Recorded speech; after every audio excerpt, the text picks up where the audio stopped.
খবর 24 সাথে আপনাকে স্বাগত। নতুন নতুন খবর জানার জন্য আমাদের চ্যানেলে চোখ রাখুন। নমস্কার, খবর 24 সাথে আপনাদের স্বাগত। দর্শক, শেয়ার মার্কেটে ভয়ঙ্কর ধস। আজ সোমবার বাজার খুলতেই হুড়মুড়িয়ে পড়ল সেন্সেক্স এনএফটি। আজ সকাল 9টায় বাজার খুলতেই সেন্সেক্সের সূচনা প্রায় 3000 পয়েন্ট নামল। নিফটিতেও ব্যাপক পতন হয়েছে, 1000 পয়েন্ট পড়েছে নিফটির সূচক।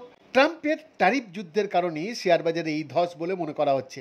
আজ সোমবার শেয়ার বাজার খুলতেই বিএসসি সেন্সেক্সের সূচকে 2565.74 পয়েন্ট পতন হয়।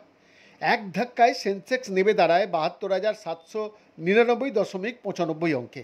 অন্যদিকে এনএসই এফটির 50-এর সূচকও 831.95 পয়েন্টে পতন হয়ে 22,072.50 অঙ্কে নেমে দাঁড়ায়। সকাল 10টায় সেন্সেক্স 2700 পয়েন্টে কমে দাঁড়ায়। নিফটি সূচক 22,000-এ দাঁড়িয়ে।